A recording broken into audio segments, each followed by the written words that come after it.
Olhem só fazendo uma análise do que tudo que a gente já falou, para a gente não perder nenhum fio da meada. O Eric Hobsbawm, apesar de ter escrito esse livro lá no início da década de 60, ele tem uma análise até um pouco atual a respeito dessas concepções. Aí lembra que a gente fez todo um processo de análise que ele falava sobre a questão da mudança familiar, que aquela sociedade mais tradicional ela tende a desaparecer, que a sociedade tradicional falava daquela família que era composta somente pelo pai, a mãe e os filhos, que era a família tradicional, e gradativamente que esse mundo vai avançando, e graças a Deus que vai avançando, vai acontecendo esses processos de modificação no leito familiar. Isso também traz uma modificação para a sociedade. E, claro, essa modificação toda voltada para a sociedade tem os seus pontos positivos e tem os seus pontos negativos. E a gente começou a analisar todas essas questões. Paramos aí quando ele fala sobre a questão das práticas homossexuais. A gente está numa década que é mencionada aí, que é a década de 60. Deixa eu só circular aqui para vocês rapidinho. A década de 60. A década de 60, teoricamente, assim, num amplo espaço mundial, é uma década voltada para as questões tradicionais, tá bom? Questões tradicionais. E se é voltada para essas características tradicionais, tudo que foge a essa regra não é que seja considerado proibido, mas ela tem uma outra visão. E essa outra visão seria a questão assim, que para a minha sociedade ou para a minha família, eu não aceito. Então, eles começam a ver com outros olhos o que é o diferente. Por exemplo, na década de 60, a questão da homossexualidade, a grande maioria das famílias, isso daí é relatado numa análise bem complexa do IBGE da época, tá bom? É colocado assim: eu não tenho preconceito, mas eu não quero que seja na minha família. Ou eu não tenho preconceito, mas eu não quero nos meus filhos, ou não quero que aconteça com o meu filho. Então, tem sim, se a gente for analisar, uma espécie de preconceito em relação a essa questão de homossexualidade, tá bom? Aí eu coloquei para vocês aqui algumas capas de jornais que falam sobre a respeito sobre isso. E eu lembro que a gente mencionou a última discussão, que foi do caso lá da Hebe. Aí alguém deu um nome, que a Roberta Close, lembra dele? Dela, né, no caso, que quando ela apareceu num programa da Hebe, foi aquele bafafá, foi o mecanismo da censura, e tudo isso acontecendo em virtude da sexualidade daquela pessoa. Um detalhezinho aqui, o Brasil tem um agravante nesse exato momento. Claro que quando o Eric Hobsbawm escreveu esse livro, ele não estava visando a questão brasileira, tá bom? Eu não estou visando a questão brasileira, ele é britânico. Então, assim, as sociedades vão se encaixando ou vão se assemelhando sobre esse processo. E no caso do Brasil, a gente tem um agravante porque a gente está vivendo o processo da ditadura militar. E a própria ditadura militar, ela prega uma sociedade tradicional. Então, aquela sociedade tradicional que as mulheres têm que ficar em casa, têm que cuidar dos filhos, ir contra essa regra é como se fosse uma família perdida, a homossexualidade seria banida dessa sociedade ou seria teoricamente perseguida, tá bom? Mas em contrapartida, mesmo acontecendo esse processo de perseguição da ditadura, a gente vê uma campanha aí nesse cartaz, ó, contra a discriminação do trabalhador homossexual. E isso daí aconteceu no auge da ditadura militar no Brasil, tá bom? No auge da ditadura militar no Brasil. Meninas, deu um pouquinho para relembrar de tudo que a gente falou? Ju e Giovana, deu, né? Aí tem um tema um pouco polêmico sobre isso. um pouco polêmico sobre isso, porque depois a gente vê o que está escrito aí sobre a questão do Papa, falar sobre essa questão de homossexualidade, a gente sabe que tem um aparato gigantesco ao nosso redor. Tem a questão da tradição familiar, tradição como eu fui criado, como vocês foram criados, a questão do mecanismo social, como essa pessoa vai ser vista pela sociedade. Então, tem tudo isso que deve ser vivenciado e deve ser muito bem analisado. E a Igreja Católica, claro que a gente não está aqui para criticar as ações da Igreja Católica. Eu sempre tenho muito cuidado com isso, porque eu sempre falei assim, ó, a Igreja Católica, no âmbito religioso, a gente não discute, a gente cada um aceita o que está sendo pregado na sua concepção. Então, eu tenho a minha forma de aceitar, a Ju e a Giovana têm a sua forma de aceitar. Mas, em contrapartida, tem algumas medidas que merecem ser criticadas, desde que essas medidas sejam aquelas que prejudiquem um lado social ou uma camada social, ou ela discrimine esse lado social. Ah, professora, o que a senhora está falando? Que essa questão do homossexualismo, ela sempre foi combatida pela Igreja Católica, sempre foi combatida pela Igreja Católica. Claro que também a gente não está aqui para mudar isso, a gente não vai conseguir mudar isso. Mas teve um tempo que a Igreja chegou a aceitar o casamento de homossexuais, dando a benção, falando que não tinha nada de errado e tudo mais. Começou um processo de aceitação. Eu achei meio estranho a Igreja Católica aceitar no exato momento. Mas nesse ano, nesse mês, tá aqui a data, ó, no dia 15 de março desse mês, o Papa ele deu o pronunciamento dizendo que estava, a partir desse exato momento, proibido a bênção para casais homossexuais. Aí, durante a leitura dessa reportagem, ele fala assim, bem aqui na primeira linha logo, ó, na segunda, na verdade, a Igreja Católica, deixa eu tentar grifar reto, a Igreja Católica não pode abençoar casais homossexuais porque Deus não pode abençoar o pecado. É meio chocante isso, tá? É meio chocante. Ah, mas professora, por quê? Porque, claro, na própria Bíblia, que é a base do estudo, não vai estar escrito isso. Não vai estar escrito isso. Mas a partir do momento que ele fala que não pode abençoar essa questão do considerado pecado, eu estou abrindo margens para voltar, na verdade, à questão das perseguições sexuais, tá bom? Isso eu acho muito complicado. O que vocês acham sobre isso? Giovana e Ju.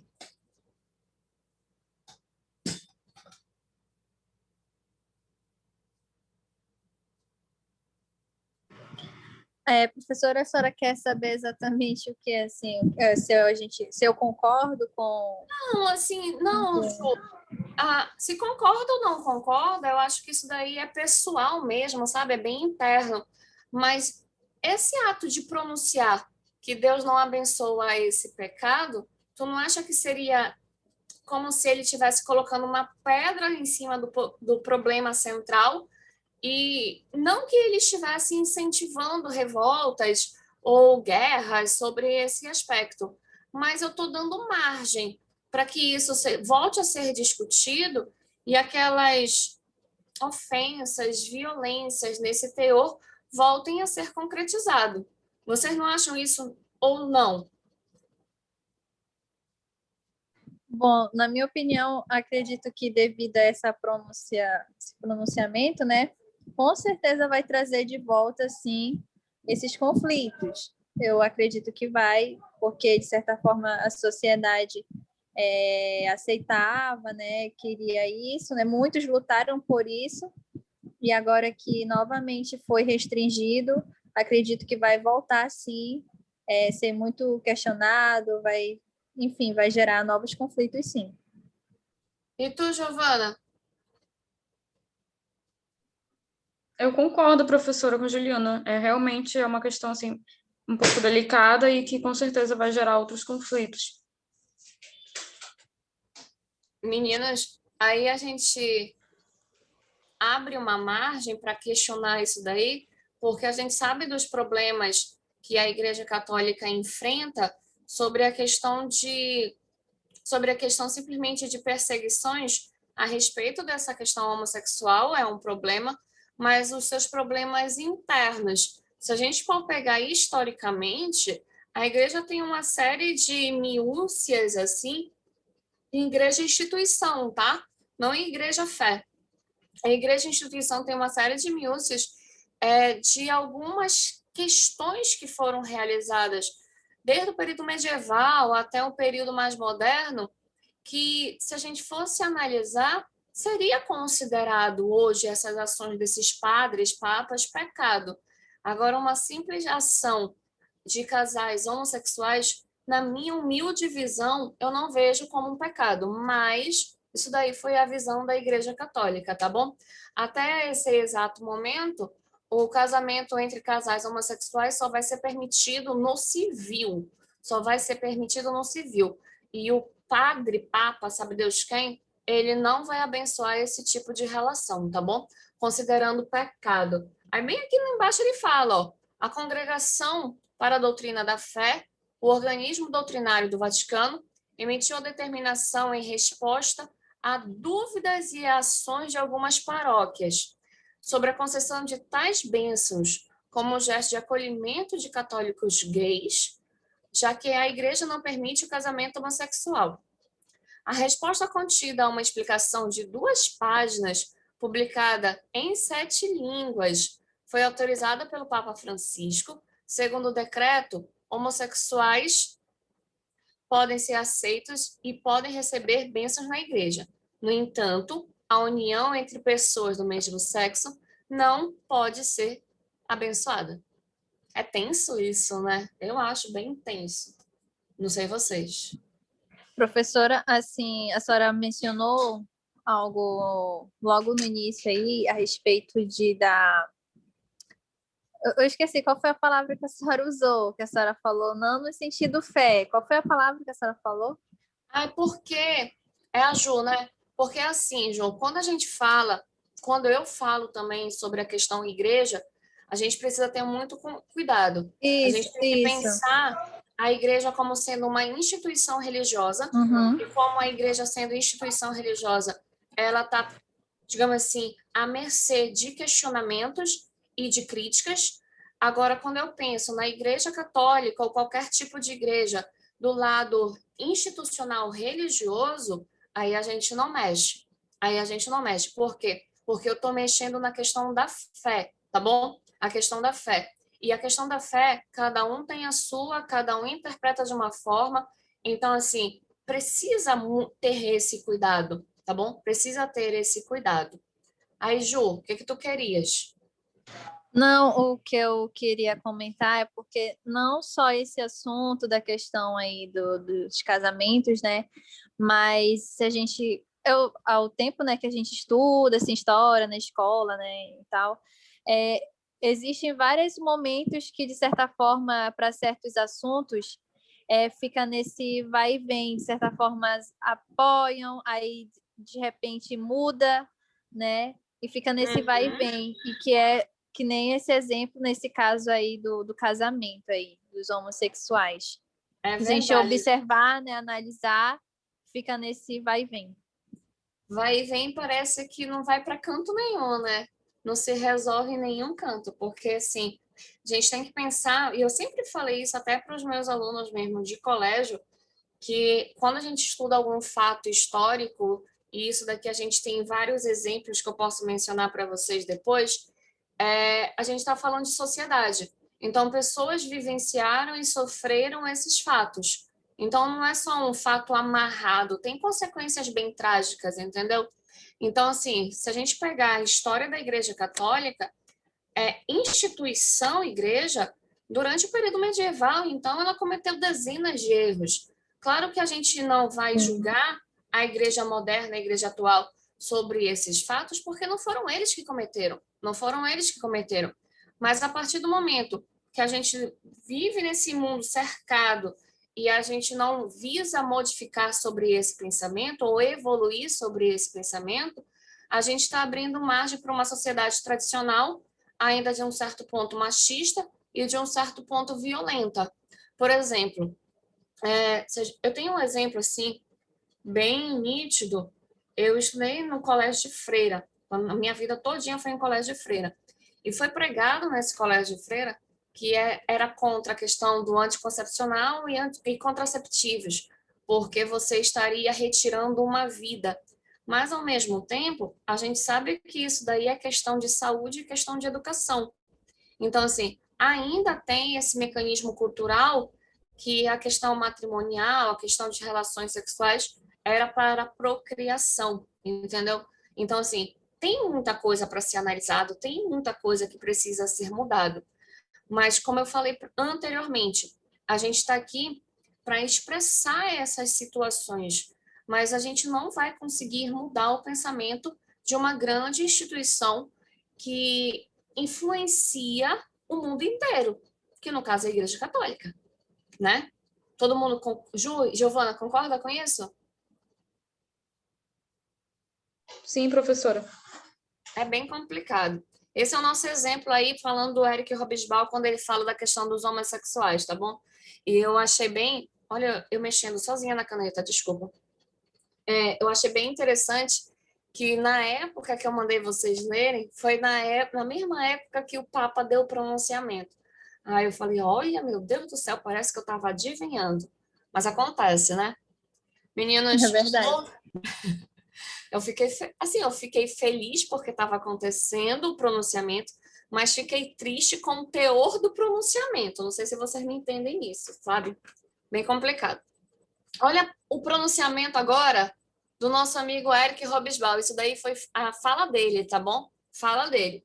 Se o divórcio, nascimentos ilegítimos e o aumento de famílias com um só dos pais, é engraçado que quando o Eric Hobsbawm ele fala sobre isso, um só dos pais, aí ele coloca entre parênteses assim, preferencialmente as mulheres, porque a gente sabe que quando tem a questão de uma criança nascer no leito solteiro, entre aspas, essa criança vai ficar, na sua grande maioria, com a mãe. Então, a gente sabe dessa realidade e muitos da gente viveu ou vive essa realidade. Aí continua aqui, ó. Indicava uma crise na relação entre os sexos, o aumento de uma cultura juvenil específica e extraordinariamente forte indicavam uma profunda mudança na relação entre as gerações. O que a gente tem para analisar aí? Duas coisinhas. Primeiro, o casamento na época dos meus pais, na época dos meus avós, ele acontecia muito cedo. E vocês podem dar exemplos disso. Pode ter exemplo disso na família. Acontecia muito cedo. Uma jovem, um jovem, com seus 22, 21 anos, mais ou menos, já estava casada. E a grande maioria já tinha filho. E isso daí não é que seja errado, não é que seja errado. Era a cultura de uma geração. Era a cultura de uma geração. E era aquela geração que se tornava submissa a uma imagem masculina. Então, isso daqui, esse relato aqui, ó, esse relato aqui, é de um relato de uma sociedade patriarcal, onde o gênero masculino comandava, tá bom? A partir do momento que foi aceito essa concepção do divórcio, na sua grande maioria, isso claro que não é regra, a gente está falando de sociedade, e em nenhuma sociedade a gente pode especificar essas regras, as crianças ficariam com a mãe. Então, assim, tem um aumento dessa questão de modificação de uma estrutura social e a mudança de comportamento de gerações, tá bom? Primeiro, uns 30 anos atrás, se fosse anunciada essa questão de divórcio, a mulher era muito mal vista. Era muito mal vista, não que, digamos assim, ela fosse contrária a esse segmento, mas como é que ela vai conseguir manter aquele filho? Por que ela não mantém um casamento? Ainda falavam, a grande maioria assim, que tem alguns relatos. Ah, mas o marido pode ser ruim, mas ela está casada. E quando começou a onda dos divórcios, era como se fosse uma liberdade feminina. Isso significava aqui um teor de liberdade. Um teor de liberdade. Por quê?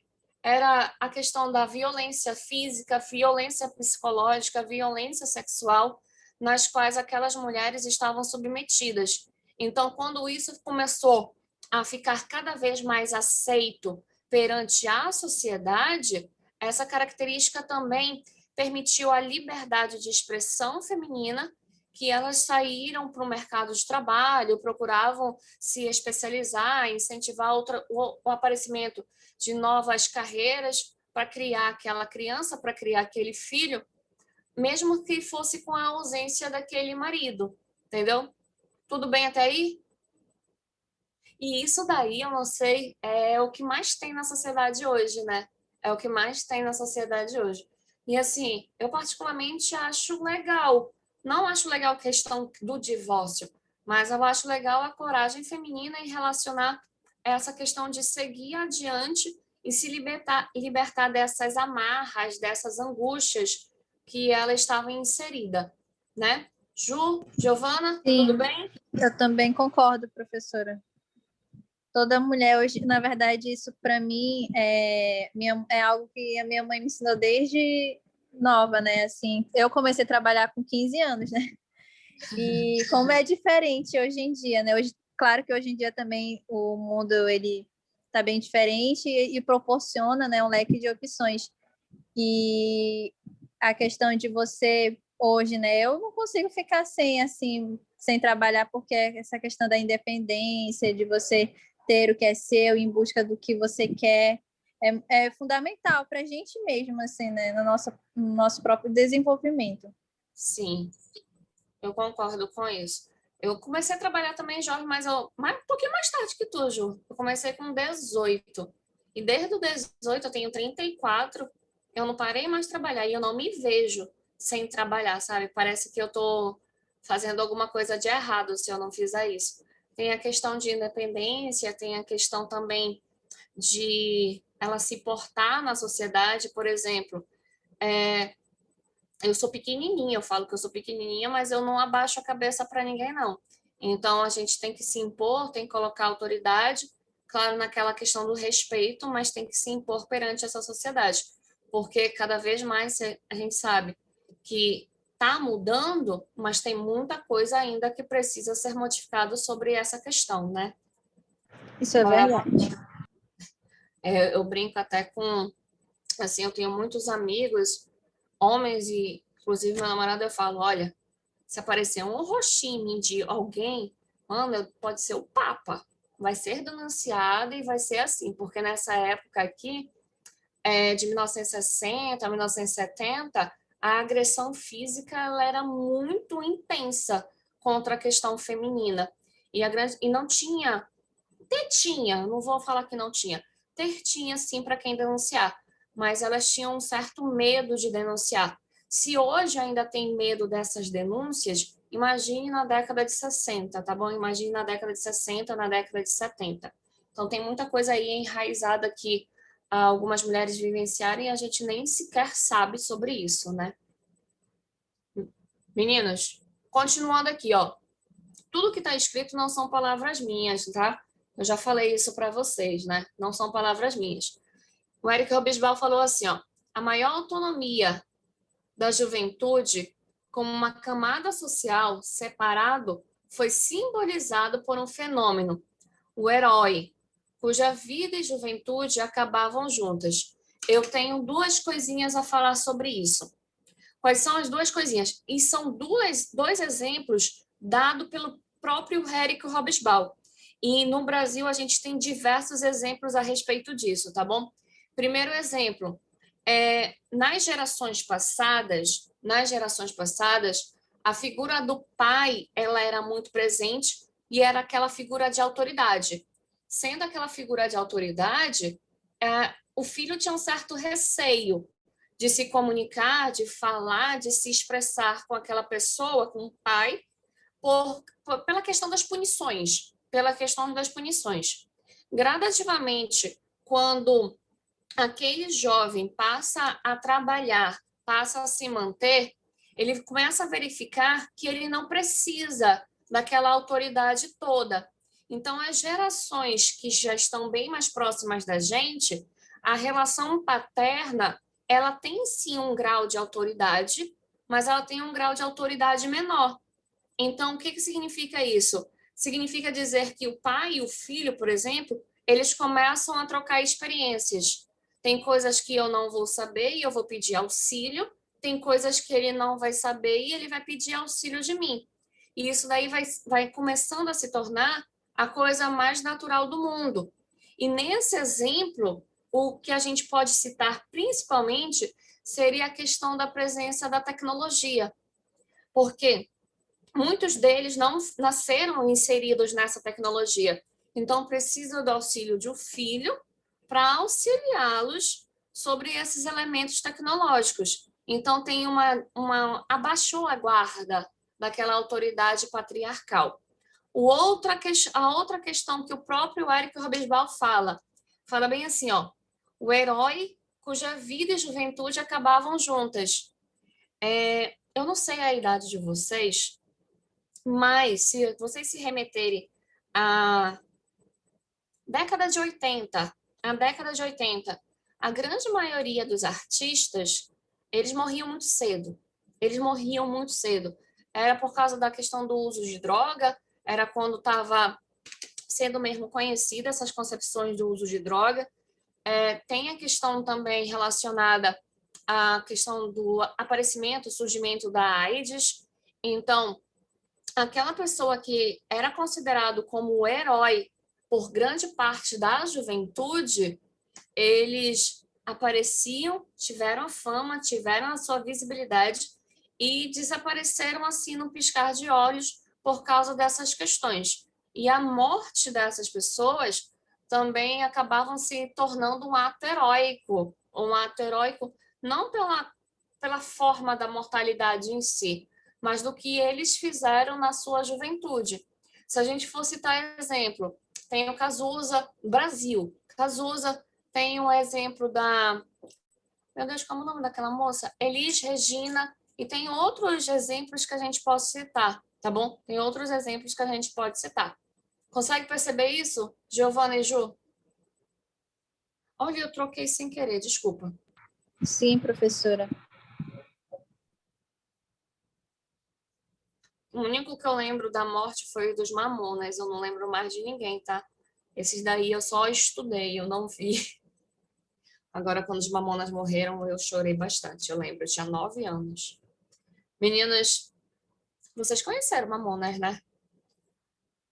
Sim, mas eu era criança na época, no meu caso, né? Então, eu só vim conhecer depois, né, de adolescente, que eu ouvi falar também, mas esse povo aí tudo não é do meu tempo.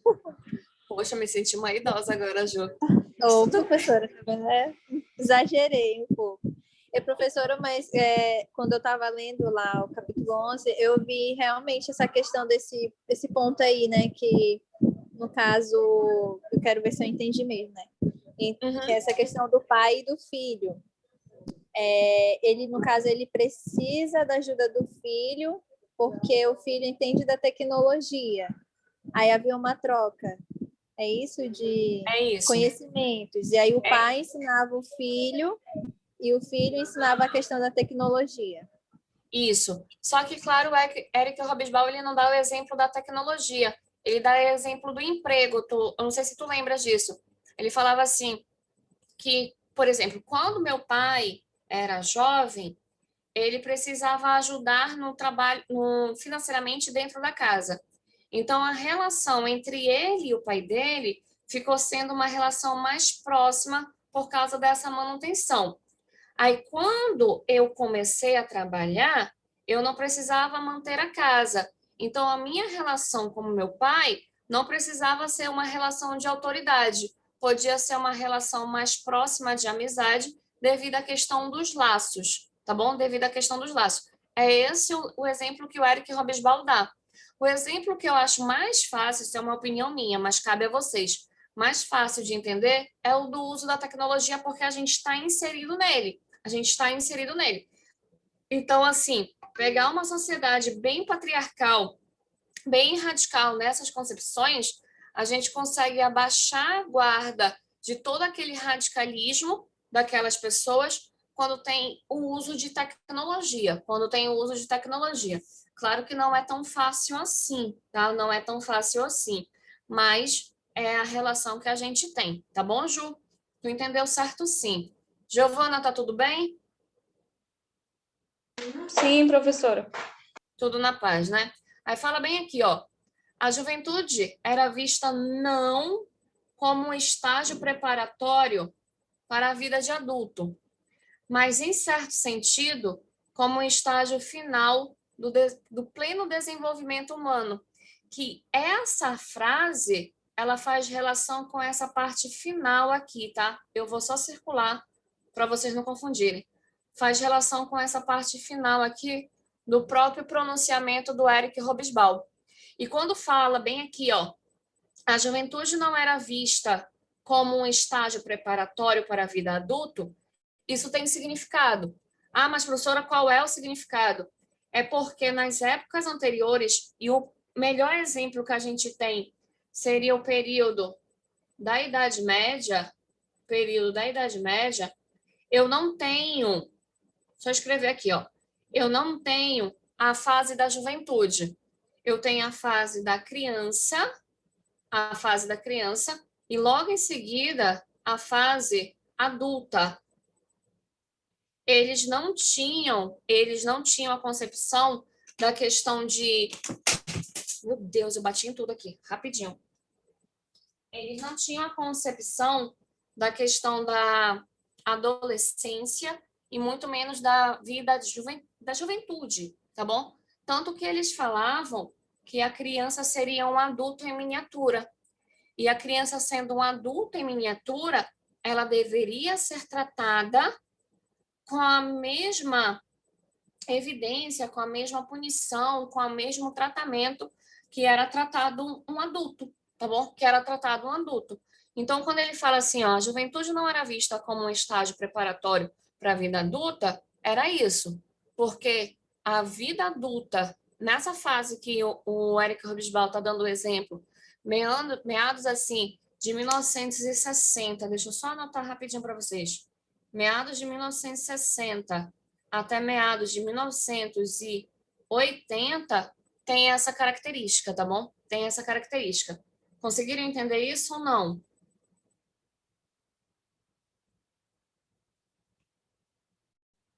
Ju, Giovana? Professora, o que que a senhora falou a respeito aí de 1960 e 1980? Porque assim, Giovana, a década de 60 e a década de 80, essa juventude, ela acabava muito cedo, devido à questão do alto uso de drogas, e também do surgimento, aparecimento, como vocês quiserem chamar, da questão da AIDS, tá bom? Então, nessa época passada, antes de 1960, essa juventude, ela era considerada um estágio preparatório para a vida adulta, tá? E a partir da década de 60, não.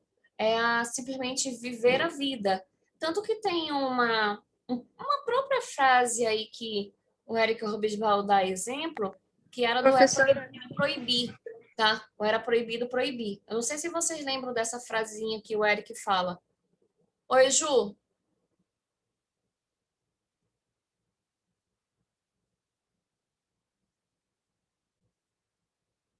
Ju?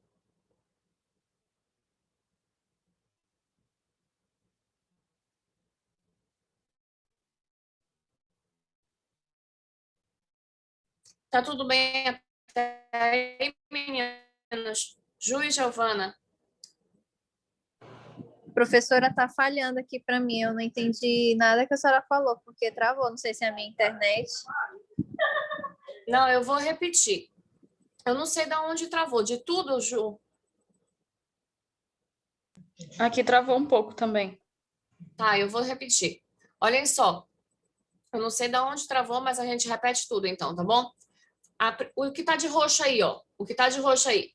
A maior autonomia da juventude, como uma camada social separada, foi simbolizado por um fenômeno. O herói cuja vida e juventude acabavam juntas. É aquela ideia que o jovem, digamos assim, chegava à vida adulta e era um ato heróico, e devido à questão da sua vida um pouco tanto radical, ele acabava morrendo muito cedo, que coincide com o aparecimento das drogas, principalmente a questão da cocaína, da maconha. Ele também fala da questão do LSD, do êxtase. Então, vai surgindo essas questões e os jovens eles vão utilizando de uma maneira exagerada. Tanto que a maioria dos jovens na década de 60 e até meados da década de 80, eles morriam ou de AIDS ou de overdose, tá bom? Ou de AIDS ou de overdose. Aqui embaixo fala assim, ó, a juventude era vista não como um estágio preparatório para a vida adulta. Quando ele fala isso, ele está se remetendo lá na Idade Média, lá no período medieval, que durante esse período medieval a criança era tratada como um adulto em miniatura. Eu vou anotar aqui, tá? A criança era vista como adulto em miniatura, tá bom? Um adulto em miniatura. Tanto que essas crianças aprendiam o ofício do pai muito cedo. E não importava se esse ofício do pai era relacionado a alguma atividade perigosa. Eles aprendiam o ofício do pai, tá bom? Aí, continuando bem aqui, ó. Mas, em certo sentido, como um estágio final do pleno desenvolvimento humano. Por quê? Porque a partir da década de 80 até hoje, a gente reconhece essa ideia da vida jovem ou simplesmente os jovens como sendo um estágio de preparação à vida adulta, tá bom? Estágio de preparação à vida adulta. Tanto que, qual é a modificação de tratamento hoje? A grande maioria dos jovens já tem que lidar com certas responsabilidades para poder escolher qual vai ser a profissão que ele vai exercer, quais vão ser os cursos que eles vão exercer. E esses aspectos não eram pensados antigamente, tá bom? Não eram pensados antigamente. O jovem na década de 60 e na década de 80, eles curtiam a vida. Eles curtiam a vida. Não quer dizer que o jovem hoje não curta a vida, mas ele tem uma série de responsabilidades a mais que, comparado na década de 60 e 80, não era visto, tá bom? Não era visto. Conseguiram entender agora? Nenhum ok para mim. Ju e Giovana? Agora sim, professora. Muito obrigada. De nada. Posso seguir?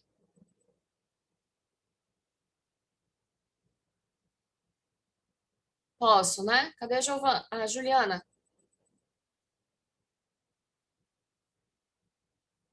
Obrigada. Pronto.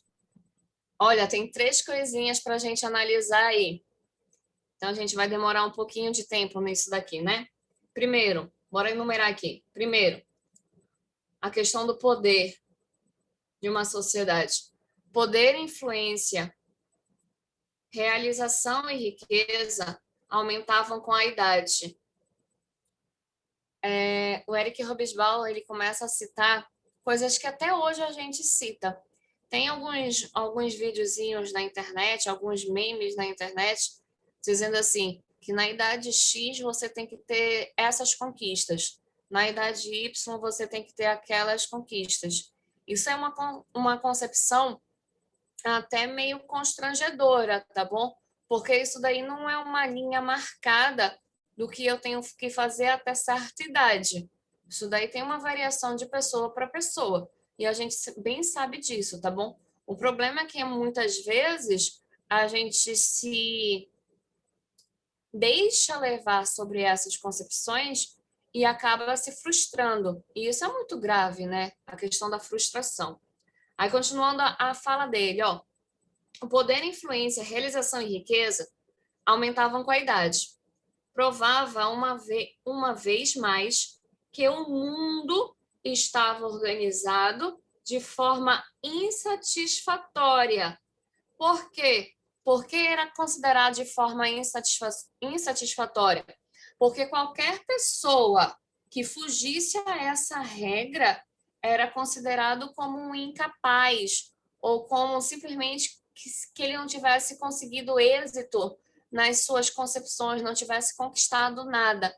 Então, falava-se muito assim, que antes dos 30 anos, eu tinha que ter uma casa própria, um carro próprio, um emprego estável e uma família organizada. Tá? E por muito tempo falava-se isso,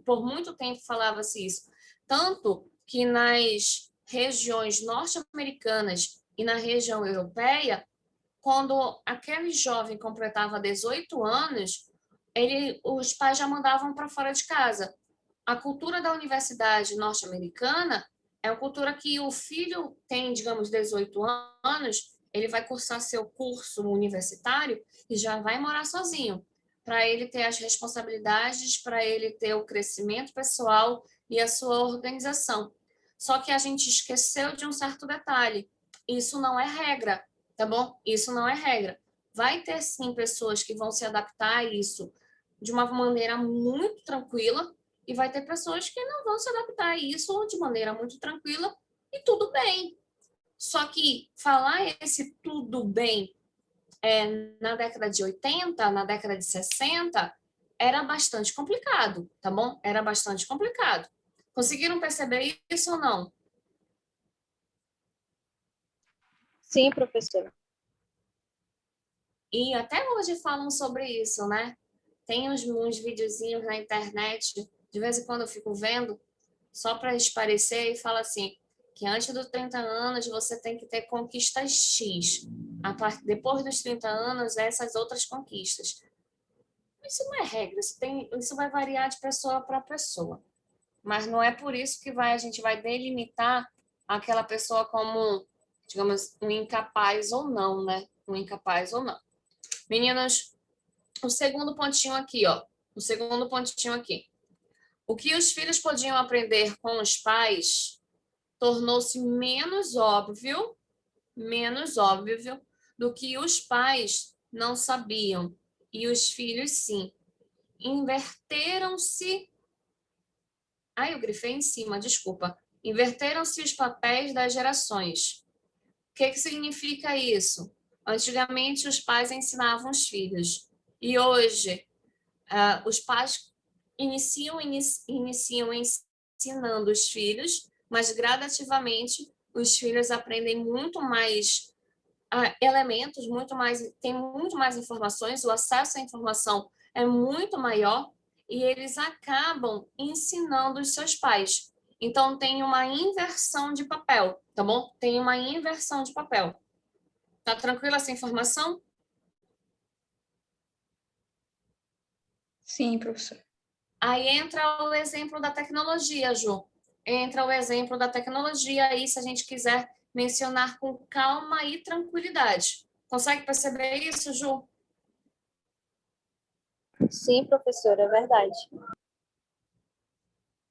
Eu lembro quando a minha mãe precisava fazer... Minha mãe também é professora de matemática.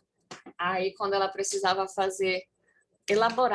digitar as provas dela no computador, nossa, era um inferno na minha vida, porque eu tinha que parar tudo que eu estava fazendo para digitar. Aí, matemática, aquele número lá em cima, número lá embaixo, número não sei mais aonde, era um inferno. Até que um dia eu me revoltei, aí eu ensinei ela a fazer isso. Desde que eu ensinei ela a fazer isso, nunca mais, sabe? Sabe a paz? Tá tudo em paz. Tranquilidade. Posso ir para o item 3? Pode sim. Sim, professora. Posso? Ó, item 3. Fala assim, hegemonia cultural dos Estados Unidos. Esse termo hegemonia aqui, ele vem se remeter à questão de poder, tá bom? A questão de poder. Então, é o poder cultural dos Estados Unidos, poder cultural dos Estados Unidos. Aí a gente fala assim, na cultura popular e nos estilos de vida, embora se deva notar que os próprios núcleos da cultura jovem ocidental eram o oposto ao chauvinismo cultural. O que ele está querendo dizer aí?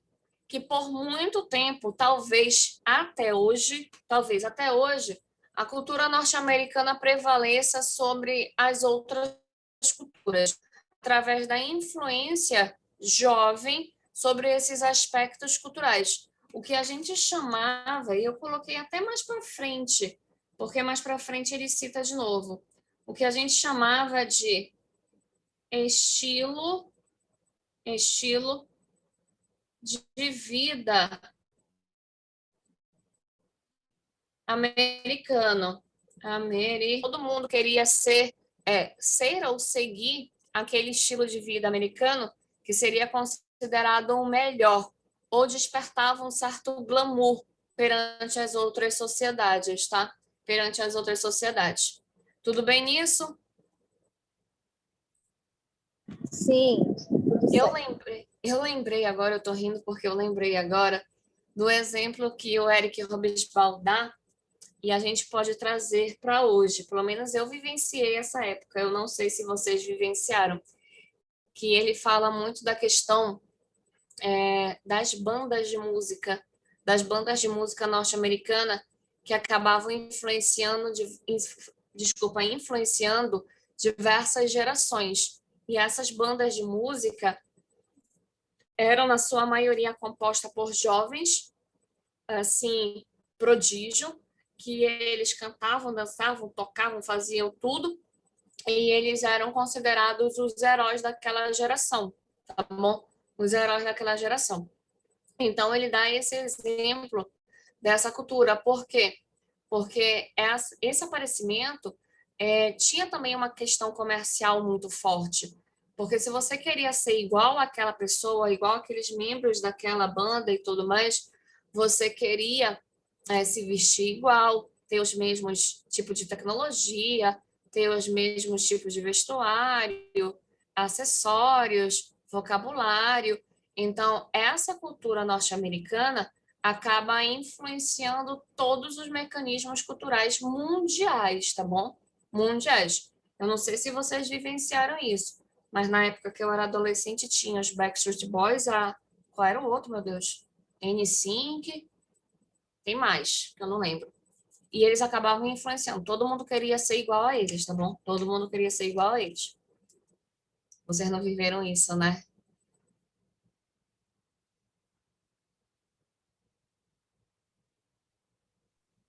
Não, Não, professor. Ju?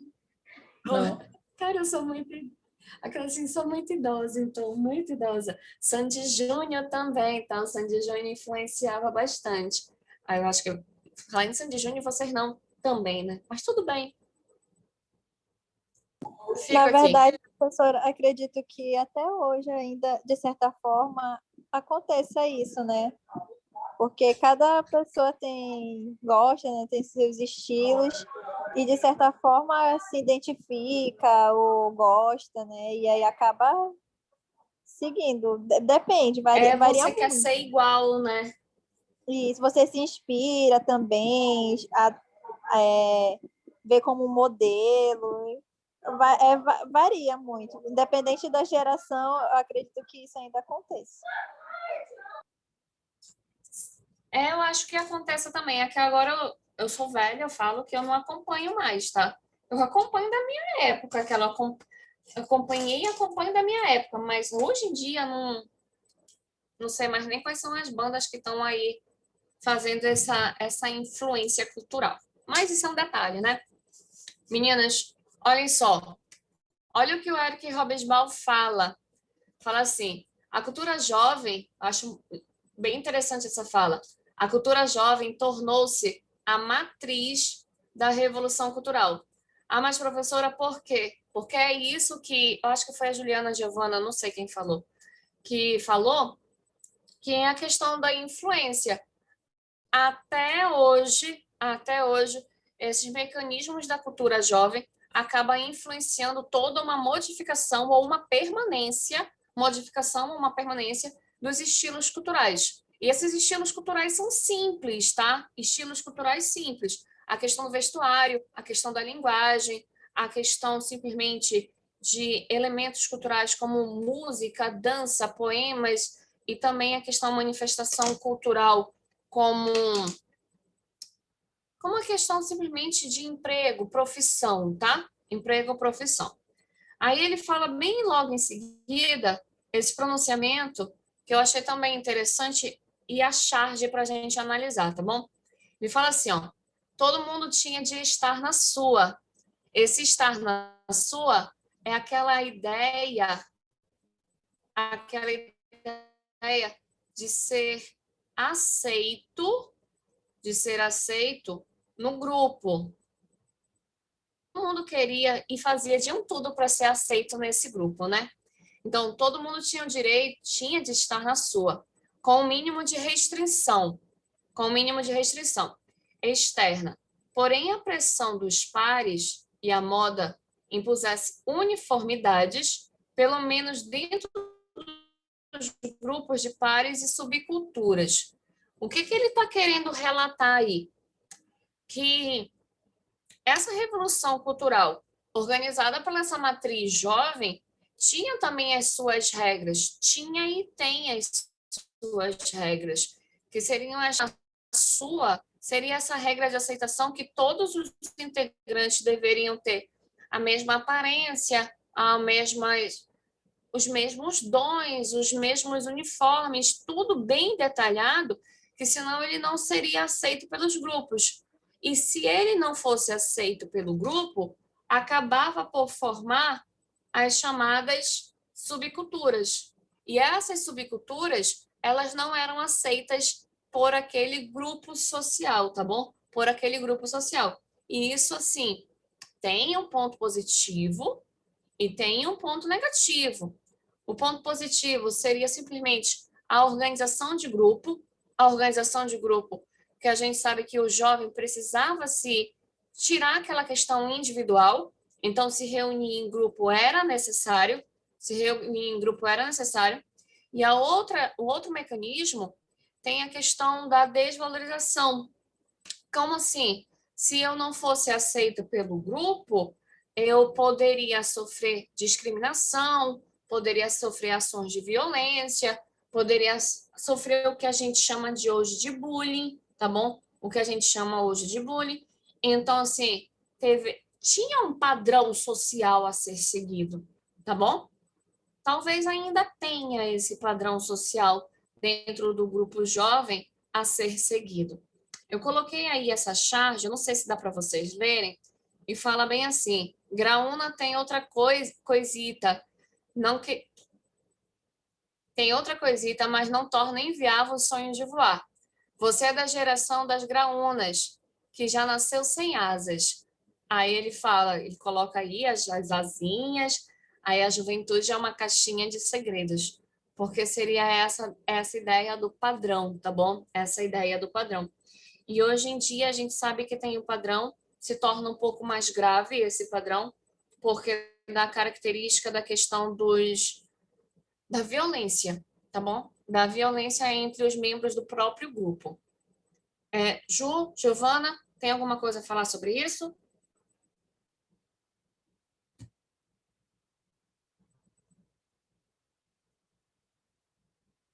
Não, professora. Também não. Tudo certo. Hoje o bullying é considerado crime, tá bom? Não que a criança ou adolescente seja penalizado por isso, mas quem vai ser penalizado são os pais, tá? Quem vai ser penalizado são os pais. Avançando, olha o que isso provoca. Eu peguei uma concepção um pouco atual, tá bom? Um pouco atual. Claro que está defasada, porque isso daí a gente não tem como ter para ontem, né? E sobre a questão do perfil jovem suicida. E a tendência é aumentar, tá bom? A tendência é aumentar, infelizmente. Período 2014 até 2016. Isso daí eu acho grave demais, tá? Entre 10 e 14 anos. No Brasil foi contabilizado cerca de 417 suicídios. Cerca de 55 deles eram homens. 44,8 pardos, entre 56 e 56,8% que tinham de 4 a 7 anos de estudo, tá bom? Eu estou falando de crianças se matando devido à questão da não aceitação naquele grupo social. Isso daí é muito sério, tá, gente? Isso daí é muito sério. De 15 a 19 anos, eu tenho um número de suicídios marcando cerca de 2.148. Aí aumenta, praticamente todos os percentuais aumentam. Ó, 72% de homens, 49% pardos. 8 a 11 anos de estudo, marcou aqui agora 36%.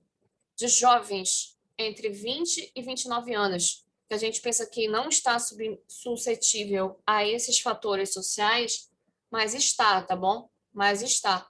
Isso daí tem análises que falam que é sobre elementos ou concepções que não foram resolvidos durante a juventude e quando ele está iniciando a sua vida adulta, isso vem com uma carga muito pesada, provocando a questão de depressão e essas ações radicais que seria o suicídio. Então, entre 20 e 29 anos, eu tenho 6.640 suicídios. Aumentei aqui, ó, cerca de 82% homens, 48,4% de pardos, 30,7% de 8 a 11 anos de estudo. Conseguiram perceber a gravidade dessa simples ação que seria a aceitação ou a não aceitação daquele grupo social? Falem para mim, por favor. Realmente, professora, é um crescimento em tanto, né? De acordo com esse estudo aí. Giovana? A gente fica até pensativa, né? Se essa pesquisa foi feita até 2016, imagina como não está até hoje, né? 2021. Assim, quando a gente tem muito contato, com esse grupo social aqui, até 19 anos, por exemplo, eu tenho muito contato com jovens até 19 anos. Então, assim, a gente sabe que eles precisam dessa aceitação, sabe? E não é uma coisa simples. Eles precisam ser aceitos naquele grupo e eles precisam ser aceitos nele mesmos. Então, vira e mexe. O ano passado eu não recebi, graças a Deus, nenhuma notícia disso, mas tem várias notícias sobre a questão de suicídios por causa dessa simples aceitação. Por exemplo, eu vivenciei um caso muito grave com uma aluna que ela tinha um problema familiar muito grave, tomava remédio controlado e tudo mais, tinha problema muito sério com o pai, tem um problema muito sério com o pai, e ela não aceitava o tratamento do pai com ela. Ela fazia tratamento psicológico e tudo mais, e ela era uma criança, uma adolescente, estava na 7ª série, então ela tinha o quê? 13 anos no máximo, 13 anos no máximo. Ela pegou a cartelinha de remédio controlado que ficava na bolsa da mãe, porque como era um remédio perigoso que ela tinha que tomar, era a mãe que controlava. Ela pegou escondido e ela tomou a cartela inteira. Tomou a cartela inteira. E ela entrou em choque, tá? Ela teve parada cardíaca e tudo mais. E isso aconteceu dentro do colégio. E, claro, ela foi para o hospital, precisou ser reanimada e ficou um tempo ausente. Quando ela já voltou com outro tipo de problema, que ela estava se mutilando. Então, assim, se ela pedisse para ir ao banheiro, já tinha que acionar alguém para ir atrás dela, porque ela já ia se mutilar. Então, ela vivia com os braços todo marcado. Então, são coisas que estão muito mais evidentes do que a gente possa imaginar, tá bom? Muito mais evidentes do que a gente possa imaginar. E muito sério isso. Muito sério isso. Todo mundo tá ok aí? Tudo certo, professora. Giovana, Ju? Tudo certo. Pronto. Meninos, aí eu coloquei aqui. Deixa eu só aparecer para vocês. Pronto. Apareceu, né? Eu coloquei aí essas questões, ó. Primeiro, o sentimento de pertencimento a um padrão pode gerar a questão da depressão, a questão do...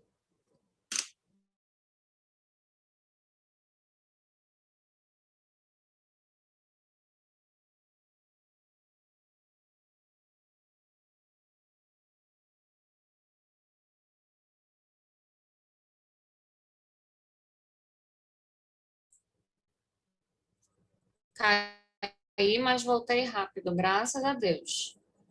Deixa eu só colocar aqui para vocês rapidão, tá?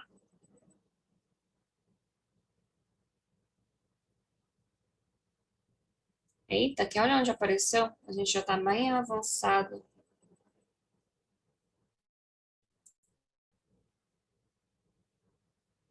Tá bem aqui, né? Pronto. Pronto. Olhem só, a gente estava analisando essas ideias. Sentimento de pertencimento a um padrão pode gerar a questão da depressão, a questão do suicídio e inúmeros outros problemas psicológicos. Inúmeros outros problemas psicológicos. Aí eu trouxe duas informações da questão da mortalidade entre os jovens, tá bom? Mortalidade entre os jovens. Primeiro aqui, ó. Primeiro é essa ideia. Falando que o suicídio é a segunda causa de morte entre os jovens entre 15 e 24 anos, segundo a OMS, a Organização Mundial de Saúde. E depois, esse relato aqui é de 2019. Não sei se vocês conseguem enxergar bem aqui, ó. É 9 de setembro de 2019, tá bom? E outro, bem aqui embaixo, a OMS alerta que o suicídio é a terceira causa de mortes entre brasileiros de 15 a 29 anos, tá bom? 15 a 29 anos. E isso daqui é mais atual ainda. Tá bem aqui, ó, a data. 10 de setembro de 2020. Ano passado. Triste isso, né? Posso avançar?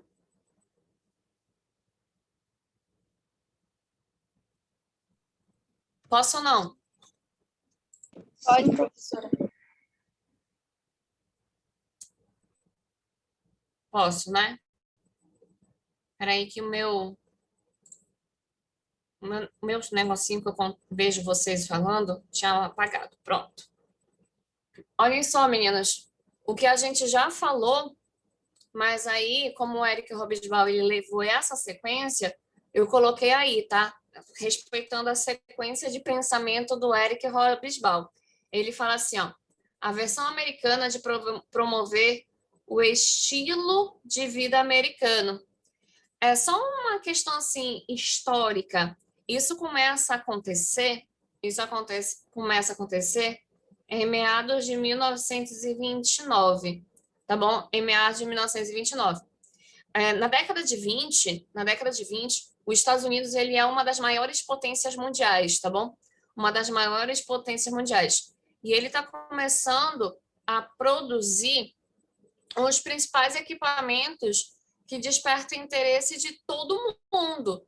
Então, seria equipamentos industriais, principalmente eletrodomésticos, que despertam interesse das mulheres de todo mundo, para facilitar a vida, Então, seria a ideia daquele incinerador, aí eu esqueço o nome daqueles objetos, o fogão, geladeira, como é o nome daquele negócio que tira pó? Eu esqueço o nome, gente, eu não sei. Enfim, isso tudo era questão de modernidade, tá? Questão de modernidade. E para os homens, seria aquela influência na organização de veículos os principais tipos de veículos, e isso ficou sendo considerado como o estilo de vida americano, que era falar de way of life, que o estilo de vida americano era o melhor estilo a ser seguido, como se eles não tivessem nenhum erro, nenhum pecado, nenhum problema, como se a sua vida fosse as mil maravilhas, tá bom? E isso acaba influenciando as outras sociedades.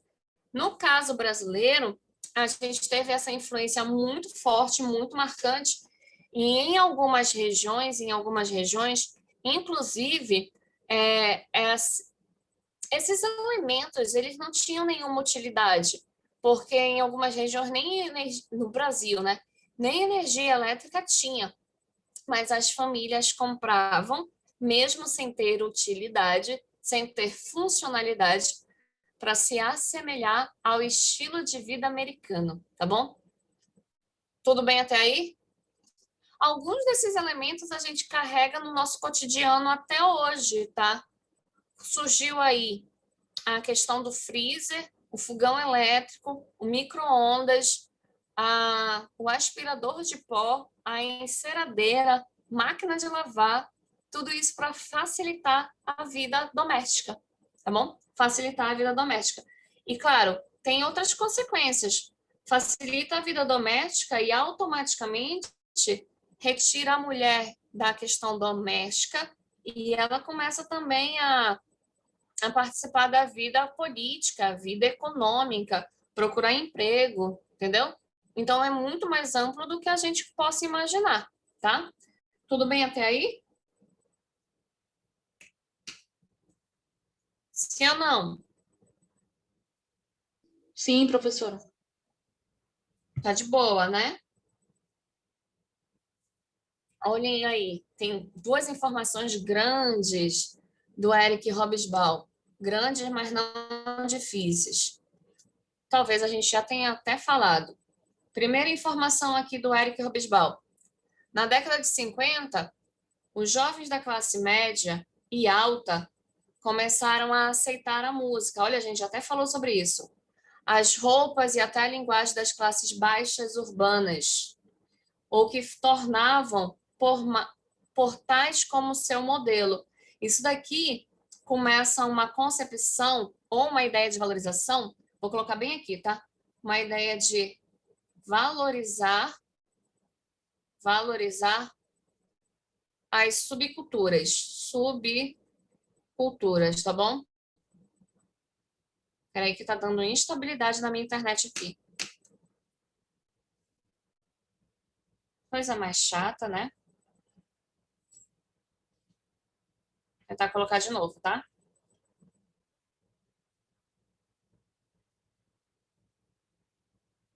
Pronto. Só que aí ele muda, né? Pronto.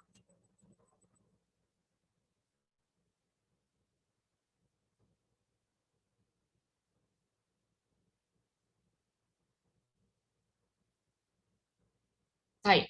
Ó, na década de 50, os jovens da classe média e alta começaram a aceitar a música, as roupas e até a linguagem das camadas baixas urbanas, ou que tomavam portais como seu modelo. Seria a ideia que eu estava falando aqui, a ideia que eu estava falando de valorizar as subculturas. Deixa eu só terminar de escrever aqui. Subculturas, tá bom? Professora, culturais. Eita, culturas. O que são essas subculturas? A ideia de valorizar as subculturas seria a ideia de valorizar aquela cultura menor que antes não tinha muita aceitação perante a sociedade, tá bom? Perante a sociedade. Se a gente for analisar, no caso do Brasil, a gente está valorizando essa subcultura, sim, há no mínimo, uns 10 anos. E talvez a gente nem se dê conta. Talvez a gente nem se dê conta. Sabe do que eu tô falando? Sim ou não? Qual seria a subcultura brasileira que antes era discriminada e agora não é mais, em alguns aspectos, não mais?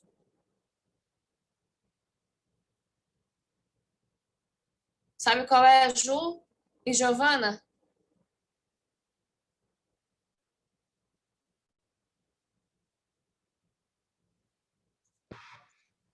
Não, professora. O funk. Ó, é o funk. O funk era considerado uma subcultura no Brasil durante muito tempo, até mais ou menos o início da década, o início dos anos 2000. Era uma subcultura que era a questão da favela, mas ele se tornou popular. E ele se tornou tão popular hoje em dia que hoje ele deixou de ser uma subcultura, tá bom? E ele está presente no cotidiano, claro, de quem gosta, mas está presente no cotidiano. Conseguiram perceber agora?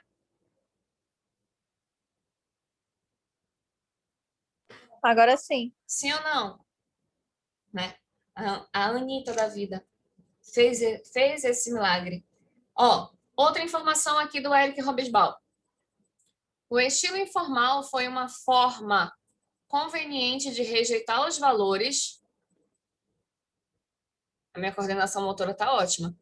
O estilo informal foi uma forma conveniente de rejeitar os valores das gerações paternas ou uma linguagem, peraí, ou uma linguagem em que os jovens podiam buscar meios de lidar com o mundo, para o qual as regras e valores dos mais velhos não pareciam relevantes.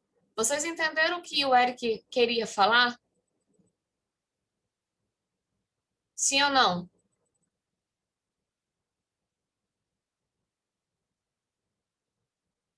Só me deem uma noção. Conseguiram entender que o Eric Robesbal pretendia, na verdade, falar com essa afirmação? Não, professora. Bora pontinho por pontinho, Giovana.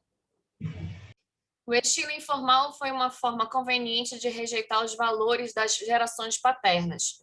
Esse estilo informal que ele está falando aí seria a forma que era tratado o cotidiano, tá bom? Então é aquele sem padrão.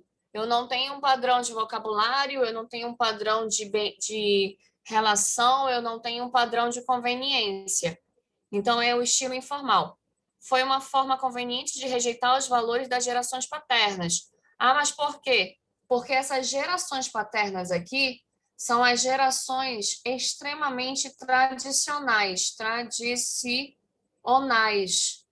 Então, aquela que respeita a tradição ao pé da letra. E tu vindo com esses padrões informais, era vista com maus olhos, tá bom? Era vista com maus olhos. Aí, continuando, ó. Ou uma linguagem que os jovens podiam buscar meios de lidar com o mundo para o qual as regras e os valores dos mais velhos não pareciam relevantes.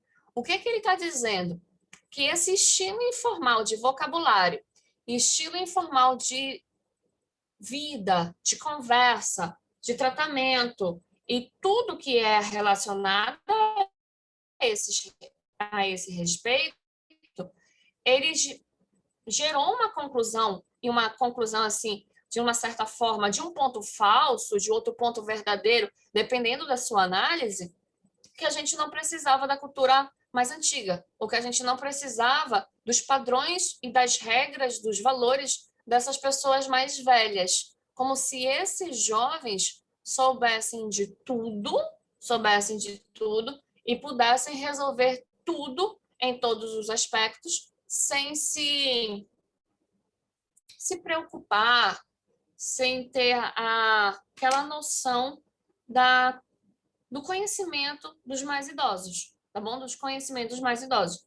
Conseguiram entender agora? Sim ou não? Sim, professora. Tá compreendido isso?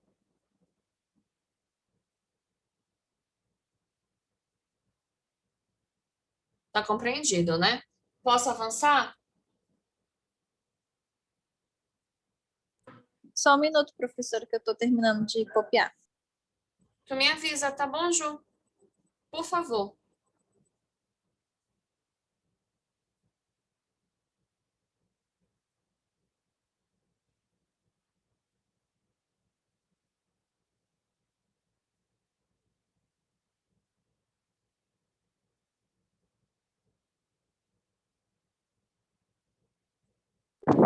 isso. Tudo bem, obrigada. Tá aí, ó, para facilitar a nossa vida, A mudança de ações sobre essas concepções, tá bom? Sobre essas concepções. Onde uma atividade antes proibida, tais gestos contra os velhos costumes eram fáceis. As atividades consideradas proibidas eram aquelas atividades que nas antigas gerações elas eram improváveis de acontecer, tá? Improváveis de acontecer. Aí ele fala assim, tais gestos contra os velhos costumes eram fáceis. Por que isso? Porque ele continua com esse pensamento aqui, ó. É uma continuação.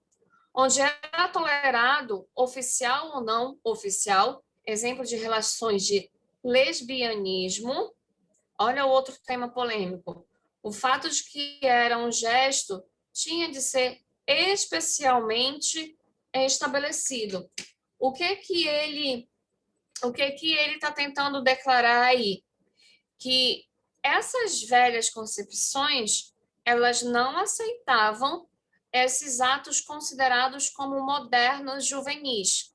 Então, a questão do lesbianismo, da questão da homossexualidade e a questão até da valorização do poder feminino, tá bom? Antes, isso daí nunca nem sequer foi pensado pelas gerações mais antigas. E hoje, talvez a gente não viva sem, tá bom? Não viva sem esses tais cuidados. Tudo tranquilo?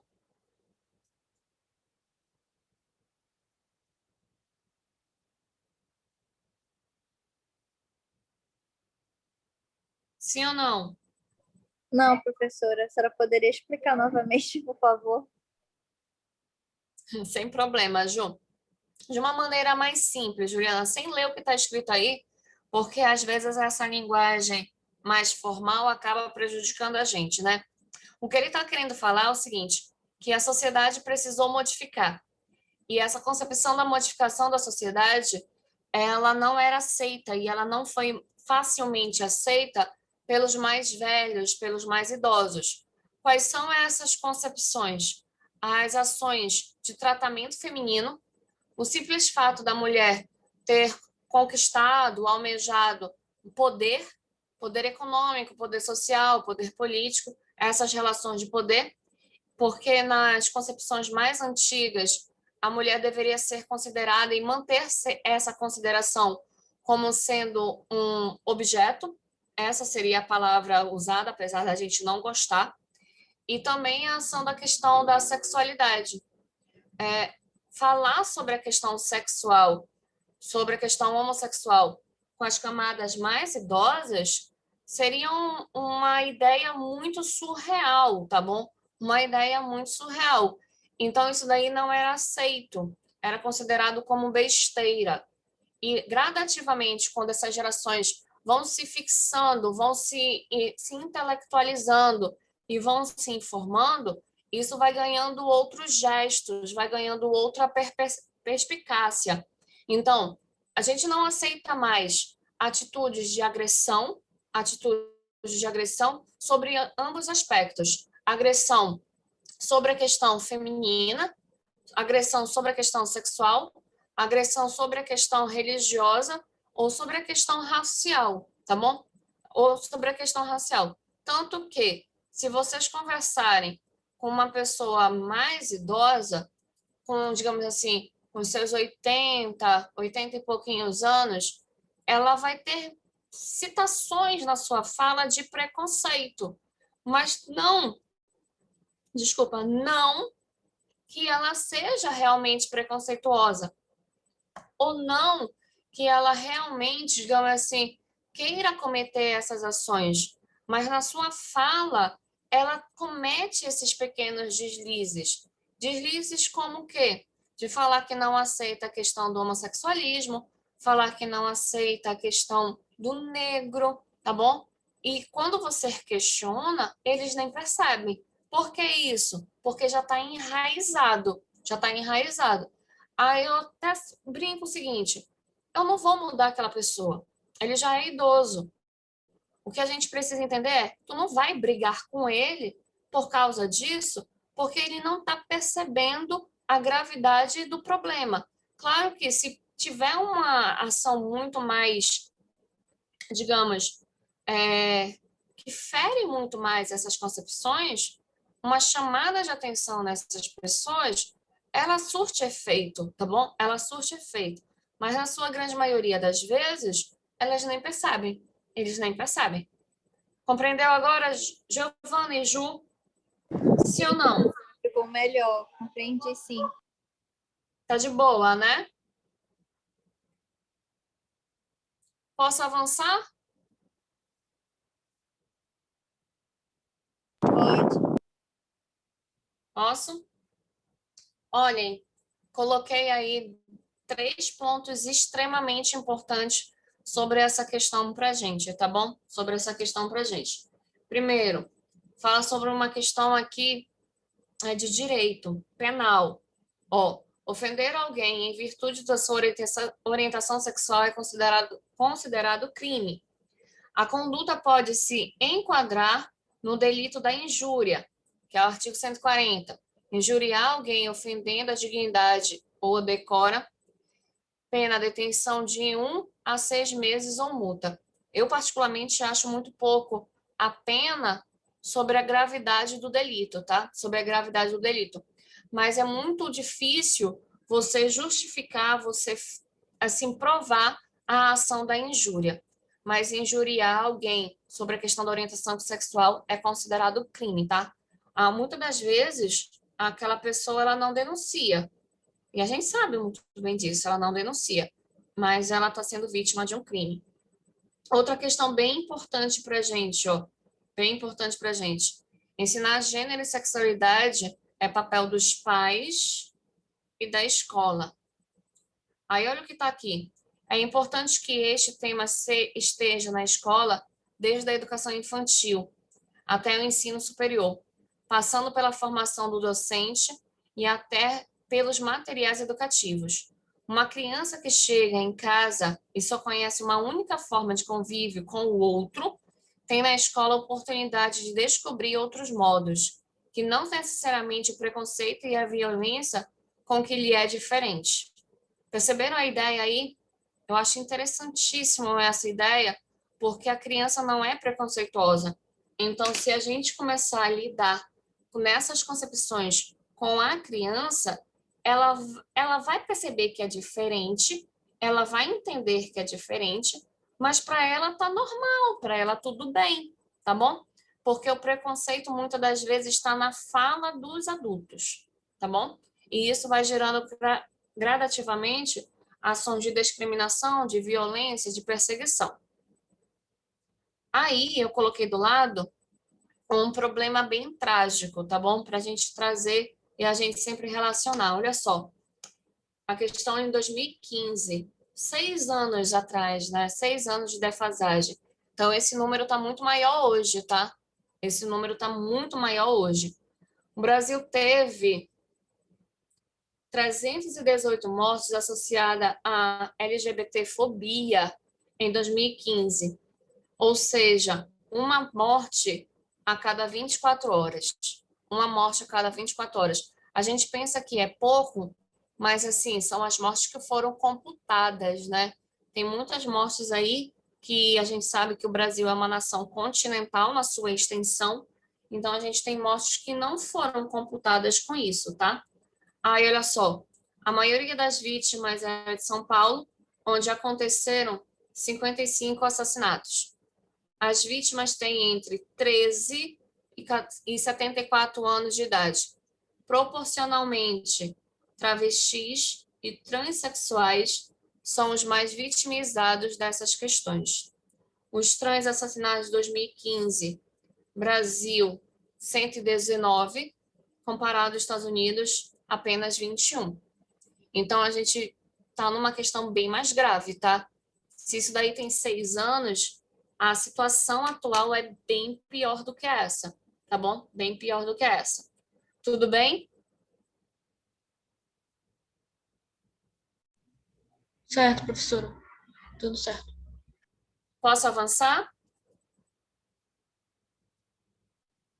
Sim, pode ser. Muito obrigada.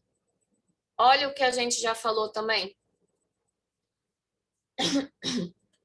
As drogas, exceção do álcool e o tabagismo, porque são consideradas drogas lícitas, tá? Álcool e tabaco são consideradas as drogas lícitas. Haviam até então limitado a pequenas subculturas da alta sociedade. As pequenas subculturas seriam aquelas culturas excluídas, mas de alta sociedade que, no caso, por exemplo, seriam os moradores de favela, os moradores de bairros periféricos, que comercializavam esses elementos à camada alta da sociedade. Tanto a camada alta da sociedade, quanto a camada baixa da sociedade e a camada marginal. E não se beneficiavam de nenhuma legislação permissiva. Isso daqui foi relatado por ele no início dos anos 60. E isso daí se tornou muito mais grave gradativamente que os anos vão passando, inserindo a questão do tráfico, de drogas. Tráfico de drogas. E o que é interessante é que a cultura do tráfico de drogas se tornou um padrão conveniente de enriquecimento. Então, assim, a utilização da questão de drogas acabou financiando um comércio, um sistema econômico muito mais forte, muito mais pesado do que a gente consegue imaginar. Então, assim, os traficantes, de maneira geral, eles mexem com valores muito altos, tá bom? Valores muito altos. Mas, em contrapartida, isso daí aumenta a questão da violência, aumenta a questão da desestrutura familiar e aumenta a questão, simplesmente, de desorganização urbana. E isso a gente sabe que a gente vive ao nosso redor, porque o Brasil é uma das nações que tem o maior índice de tráfico de drogas, tá? Que tem o maior índice de tráfico de drogas. E não estou falando das drogas, assim, consideradas lícitas, como está no exemplo. São as drogas ilícitas mesmo, tá bom? Então, seria a questão da cocaína, a questão da maconha, a questão não é mais comercializado, pelo menos não se tem relato sobre a questão do LSD e do êxtase, tá bom? Mas, enfim, são esses mecanismos. Uma outra observação que a gente precisa mencionar aí é o uso de droga está amparado na lei. Como assim?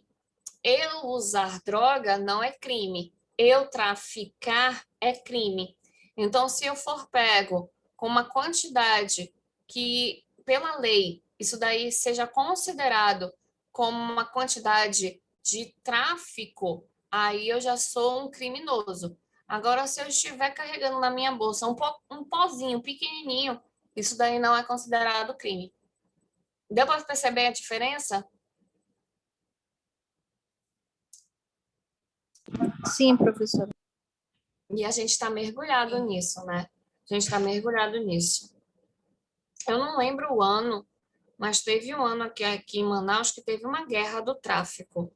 Eu realmente não lembro o ano, mas era o Comando Vermelho e a Família do Norte rivalizando entre si para ver quem tinha o poder do tráfico de Manaus. Vocês lembram disso? Sim. Sim, Esse período foi bem pesado. Olha só, olha o exemplo que o Eric Robesbal dá. Eu até procurei se tinha algum videozinho sobre isso, mas não tem, não. Nas loucas praias dos anos 60 americanos, onde se reuniam os fãs de rock, os estudantes radicais, o limite entre ficar drogado e erguer barricadas parecia muitas vezes difuso, que era aquela ideia que eles podiam fazer tudo o que eles queriam da vida, digamos assim, entendeu? Então, eles não tinham medo, não tinham receio, e as praias americanas, elas eram recheadas desses jovens altamente drogados, altamente drogados. No Brasil também tinha, tá? No Brasil também tinha, principalmente na região do Rio de Janeiro, onde os jovens na década de 60, rebeldes contra a ditadura militar, eles começavam a ditar moda, tanto a moda do uso de drogas, quanto a questão de moda da revolução do vestuário, tá bom?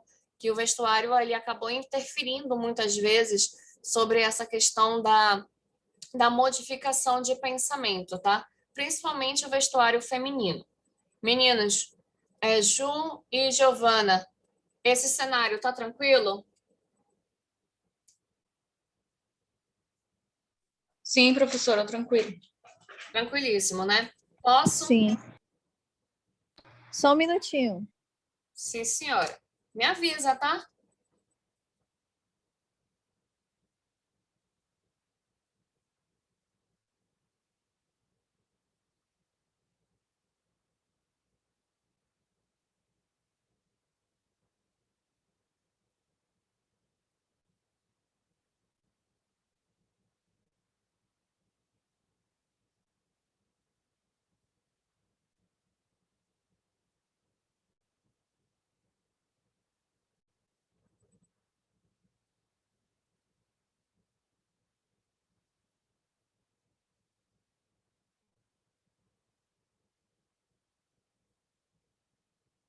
Já, professora. Obrigada. Meninos, peguei duas fotos para citar esse exemplo digamos, da vida radical na década de 60. A questão dos hippies, tá bom? A questão dos hippies, que eles utilizavam drogas, mas eles utilizavam drogas de uma forma pacífica, tá bom? De uma forma pacífica, que seria aquela ideia do bem-estar. E essa outra imagem aqui, ó, essa outra imagem norte-americana, que seriam dos jovens radicais, que eram considerados os punks na época. Eu nem sei se hoje ainda existe o termo punk atribuído a essa ideia do radicalismo, tá bom? Mas nesse exato momento tinha. Então, eles chegavam a usar drogas no meio de avenidas, tá bom? No meio de avenidas, de forma mais tranquila que você pudesse imaginar. Só avançando aqui, ó. Olha aqui. A partir da década de 90, desenvolveu-se um rápido comércio para a cocaína, basicamente entre as classes médias prósperas da América do Norte e da Europa. E, infelizmente, a gente vem lidando com esse problema até hoje, tá bom? Até hoje. Que é a utilização do tráfico de drogas, que seria a questão mesmo do avanço da violência, da desestruturação familiar, que isso se torna grave demais. Deixa eu ver se eu consigo ampliar isso aqui, só para a gente conseguir analisar, sabe? Isso é bem interessante para a gente. Olha o que fala aqui, ó. O número de mercado bilionário. A ideia do enriquecimento de um lado e a ideia da destruição de outro provocado por esse uso de drogas. Bora tentar entender. 250 milhões de usuários de drogas ilícitas, desculpa, no mundo em 2014. 207,4 mil pessoas morreram em razão do uso de drogas em 2014. 183 milhões de usuários de maconha no mundo em 2014. Existe um estudo que determina que a utilização de maconha ela é até menos grave do que a utilização do álcool, porque ela provoca menos vício, tá bom? Mas, enfim, a maconha é considerada a questão ilícita, tá bom? 49 países já cultivam a papoula. Só um detalhe, hoje tem uma utilização medicinal, tá? Tem a utilização medicinal dos princípios ativos da papoula para cura de algumas doenças. Doenças tipo, como, por exemplo, a questão da a convulsão crônica, a epilepsia, já é utilizada a questão da maconha, mas precisa da legalização daquele país, tá? Precisa da legalização daquele país. E é caríssimo, porque você vai extrair só uma propriedade da erva. 18,8 milhões de usuários de cocaína em todo o mundo em 2014. 1,75% da população adulta já fez uso da cocaína. Os usuários de crack são majoritariamente adultos jovens com idade média de 30 anos. Idade média de 30 anos. Aí a gente vê a gravidade. Tem muitas pessoas, principalmente na região de São Paulo, que tem a Cracolândia, que elas não conseguem sair dessa vida, tá bom? Infelizmente. Aí do outro lado, olha só, 29 milhões de pessoas sofrem de problemas em razão da dependência química. E essa violência, perdoa, esses problemas estão de problemas familiares, tá, provocados por essa utilização, a desintegração familiar, problemas também ocasionados à questão psicológica e é o mais grave, a questão jurídica mesmo. Já foram presos, já roubaram, já se envolveram com algum tipo de crime para alimentar o seu vício. Aí bem aqui, ó, 33 milhões de usuários de substâncias originadas do ópio. O ópio, ele tem origem na região chinesa, tá bom? Chega no Brasil através do tráfico. 4.770 toneladas de ópios foram produzidos em 2015. 129 países cultivam maconha. Por volta de 370 mil pessoas fumam crack regularmente no Brasil. É tenso ver isso, né? 7 países cultivam a coca, que seria a cocaína. Cerca de 1/3 dos usuários do crack no Brasil está na faixa etária entre 18 e 24 anos. Tenso, né? Eu acho tenso. Meninos, tá vendo esse link aqui, ó? Tá vendo esse link aqui? Eu vou deixar no slide, né? Que quando vocês tiverem acesso a esse slide, que é a continuação, tá bom? Aquele lá tá incompleto, no caso. Vocês vão perceber que essa é uma reportagem da BBC falando sobre a ação de diversas drogas no corpo e como essa pessoa se torna um viciado. Pronto, até aqui. Terminamos. Meninas, olha, terminamos no horário cronometrado. Temos algum problema sobre isso?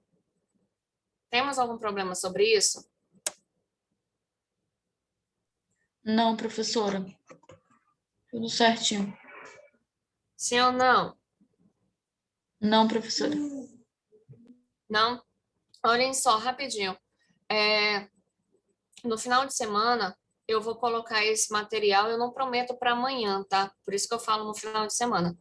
Eu vou colocar esse material já no portal de vocês, que é o material completo, tá bom? Material completo. E eu vou colocar lá também umas 3 questões que já estão organizadas para vocês fazerem. Aí a gente discutir na próxima aula, antes de entrar no próximo conteúdo, tá bom? O próximo, deixa eu só pegar aqui o plano rapidinho. O próximo seria o capítulo 12, já anotem aí. É do mesmo livro. É o capítulo 12. Já vão iniciando a leitura, tá bom? O capítulo 12 desse livro do Eric Hobsbawm, que o título é Terceiro Mundo. Tá bom? Então vocês já vão adiantando essa leitura. Tudo bem? Tudo bem, professora. Então, pronto. Meninas, se não temos mais algum problema, bom final de semana. Faça uma leitura desse material, que não é muita coisa e também não é complicado. Aí eu vou mandar as 3 ou 4 questões, eu não me lembro que eu tenho anotado. Aí vocês fazem, a gente discute antes, tá bom? Tudo bem, professora. Obrigada. Então tá. Tudo bem, professora. Muito obrigada. Tenha uma boa noite e um ótimo fim de semana. Igualmente, meninas. Obrigada pela companhia. Beijos. Até mais. Tchau, tchau.